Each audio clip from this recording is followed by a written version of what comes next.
All right, there. Thank you so much for staying with us. Nigeria's inflation has finally slowed for the first time in 19 months, sparking hope that a series of rate hikes might be starting to show some effect. This development is likely to be welcomed by Nigerians who are enduring the worst cost of living crisis in decades. According to data from the Nigerian Bureau of Statistics, headline inflation in July stood at 33.40%, a decrease from 34.19% recorded in June. Similarly, food inflation saw a decline, dropping to 39.53% from 40.87% in June 2024. Also, in a move to tackle food price inflation and stimulate domestic agricultural growth, the federal government has introduced new regulations under the Customs Excise Tariff Variation Order 2024. The regulation signed by Finance Minister Mr. Wale Edun aims to reduce food price inflation by waiving levies, duties, value-added taxes, and tariffs on basic food items. This move is expected to significantly reduce food inflation, increase investment in agriculture, and enhance food security. Professor Ken Ife is a global economic consultant, entrepreneur, and keynote speaker, whom over 30 years has spoken in over 40 countries and delivers strategic programs within engineering, technical services, enterprise development, and public policy. Prof, good afternoon, and thank you for joining the program. It's good to see you. Oh, hi, good afternoon, and thank you for having me. Prof, I think we should start with this decline, 33.4%. I think many industry watchers were expecting a drop, but we saw this happen. Let's start on that. What do you make of this drop? And do you think that we've gotten to that end where that curve is now coming down? First of all, I've looked very carefully at all the 5 sub-inflation indices. The food sub-basket index, the CPI, which is the headline inflation, the core inflation, urban and rural inflation. Yeah. The story is in the 4 cases, there were marginal decrease, except in core inflation. There's marginal decrease in a headline, in food sub-basket index, urban and rural. But there wasn't in core inflation. There was a small uptick. But even then, statistically, this little drop is statistically within the margin of error. So it's not uhuru yet. Because when you do calculations and you do statistical analysis, you always allow for margin of error. So they're all within the margin of error. But generally, this is a time when we would expect a slowdown in inflation because of harvest, the onset of harvest, food harvest. But that hasn't actually shown very strong. And I know why it's not shown very strong. I've just come back from Southeast now. For 1 month, over 1 month, they've not had rain. So I visited thousands of hectares of crops. The cassavas are okay, but the maize are in great difficulty. I saw all the maize eaten by all kinds of pests and then completely dried out. And maize, once it doesn't get water for 2 weeks, they start struggling. So you can see that some places are going to have very bad harvest. And at the same time, you see flood setting in. And flood clears thousands of hectares of already crops doing well. So you have these 2 ends that are going to confront us in this particular month. So that's why I have to say that it's not uhuru yet, because it's all still within the statistical margin of error. Interesting stuff, Prof. But let's now assess efforts. Now, let's break it down. Efforts from the fiscal side, notable ones, and from the monetary side. What is your assessment of that handshake? Do you also think that things are better than they used to be? Well, there are signs that things can get a bit better, but let me take you to the disparity, the very wide disparity between the inflation figures in the states, so that you can appreciate the magnitude of the challenge that we have.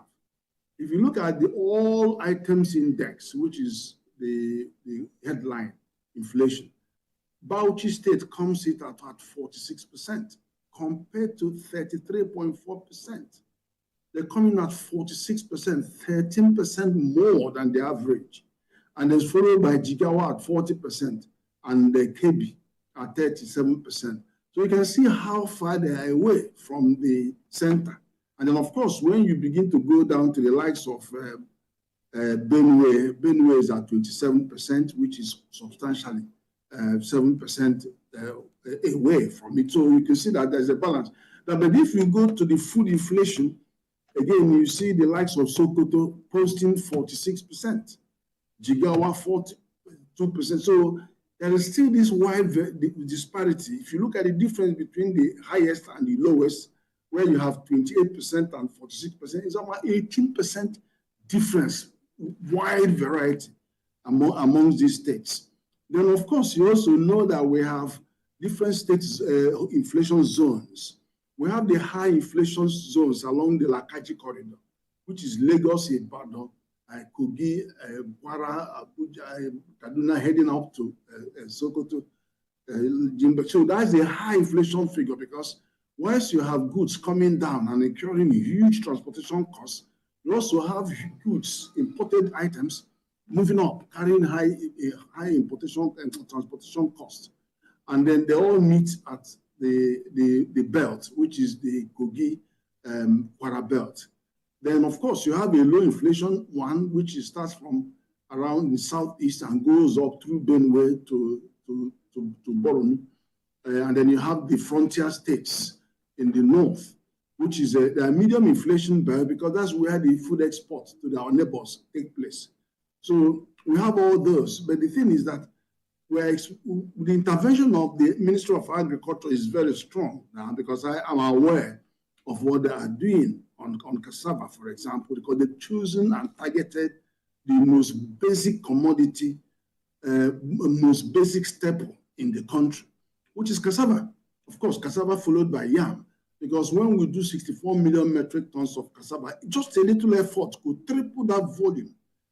Just a little effort, in deploying new yields, in bringing in the use of crocus bags to plant anywhere. So we disregard rain-fed agriculture, and then in bringing intensity in mechanization. So we could triple the volume of that basic food item, which people are trying to have. They want to eat gari, they want to eat gari. So that will stem the tide on the food sub-basket index. So how much of impact do you think that the move by the president to take away waivers, value-added tax on some particular kind of foods to address high food inflation and, of course, pricing of foodstuff across the board, what impact do you see this having? We have this for 180 days, and it's taking effect already. Yeah, there's always a risk in every policy action, and there are advantages. The advantage is that you can deal immediately with the situation of arresting the major challenge to food security and nutrition. But we have to be careful not to, it's only secondary service for a finite period of 6 months, so that makes it a lot more helpful.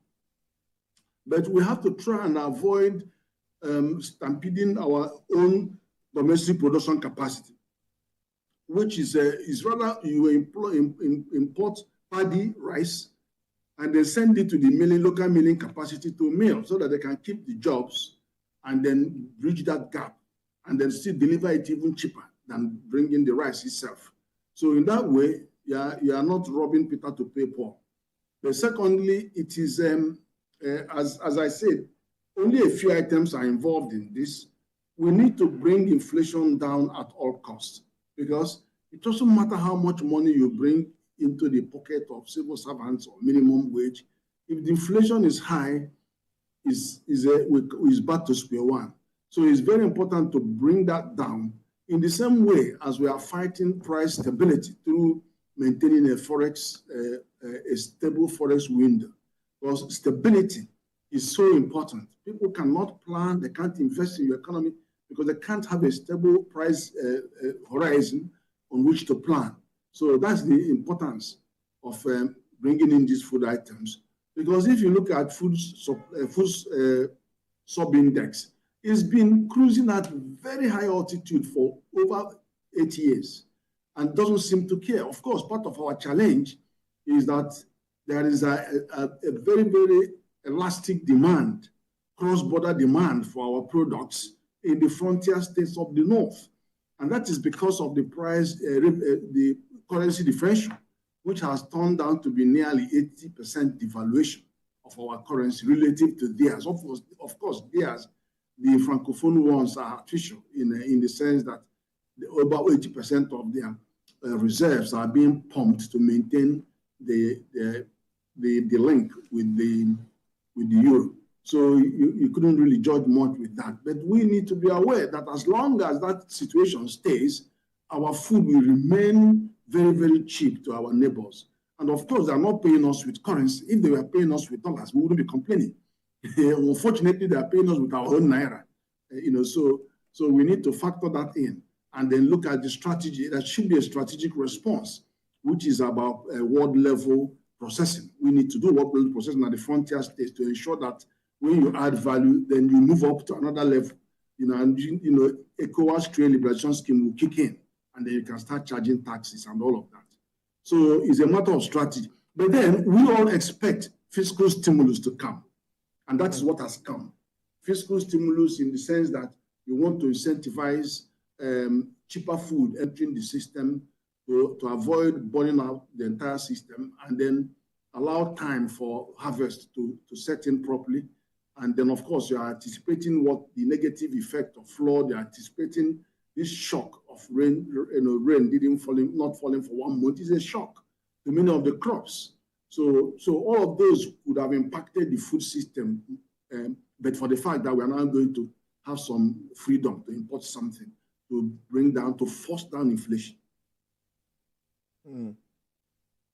We've seen interventions during the past, talking about Central Bank of Nigeria, Anchor's Borrower Scheme, and some other kind of schemes that were introduced at that time. But Prof, the agricultural sector still needs some certain kind of interventions. You can tell us, what sort of interventions should we be looking at now? Government has talked about large cultivation. We've talked about everyone trying to plant something even around where you stay, if there's that space for you. But what sort of interventions are you expecting at this time? And not to forget that we talk about bringing the youth into agriculture, using technology and all of that. Is government also exploring that? Because very soon we'll have an age of very old. We need young farmers to get into the system. What do you make of these issues? Well, I have to tell you that some government departments have actually been addressing this issue about youth inclusion in agribusiness and bioeconomy. That, if you remember, I do one of these projects, PPP, with the Ministry of National Planning and Economic Planning and Budget, going out to the states to work on cassava and getting the universities and young students and even youth corpers, all of them involved in developing those value chain. It focuses on value chain. And quite recently, I'm also helping the Ministry of Agriculture, that is really all out there to take the bull by the horn. And they are doing quite well. We're trying to help them to attack the segment of producing gari massively so that the people can eat them, because that's what they're asking for. You just want that very, very basic staple. So there are, and the Ministry of Agriculture is also, giving a lot of inputs out to different kinds of stakeholders in the value chains, giving them equipment, giving them seeds, giving them fertilizers and other kinds of inputs. So they are trying, and also bringing in more lands into cultivation. And even to the point that even the NEC, in the meeting that they have, the president gave, I think, about 10 billion naira to every state governor. And I was talking to the Minister of Finance and Agriculture and asking him to encourage the governors to at least take away 2 billion from their money and deliver 2,000 hectares new cultivable land, so that you can increase the volume of land under cultivation in all parts of the country. So they are being addressed. Obviously, too, that the devil is in the detail and the implementation. But as to the political will, the very strong expression of political will, there's very strong programs to address those. But we now have to see, how the rains and the elements, the weather, flood, how they allow us to deliver a lot of the programs that they are envisaging. Before I let you go, Prof, another thing that we know that affects, of course, our inflation and, of course, the entire market is the FX space. Today, we see a marginal appreciation again in that market, the Naira against the greenback. It's been that back and forth between 1,500 and 1,600 in recent times. Some will say a bit of stability. And now that that market, we need some FX to import some food producers. Government has given that order. Some say there might also be a hit on that market. What's your assessment of the stability we experience at the moment in Nigeria's foreign exchange market? Now, if you are looking for foreign investors, whether they are foreign portfolio investors or whether they are foreign direct investors, one thing that is common with them is stability, forex stability. Because it's not, they don't care whether you are selling your Naira at 3,000 Naira to $1 or you're selling it at 1,000 or 800.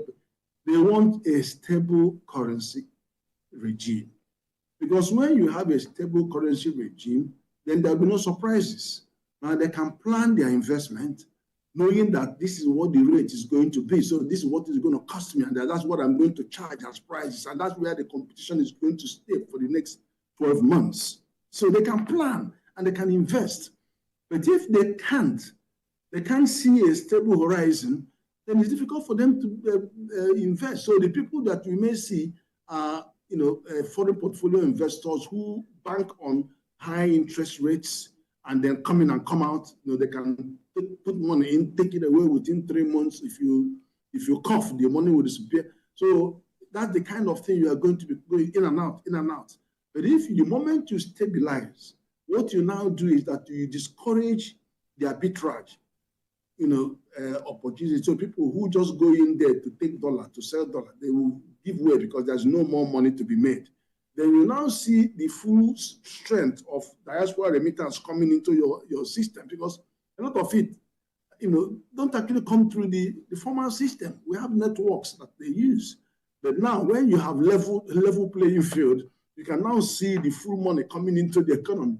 And then people can now invest, hoping that you will keep it that way.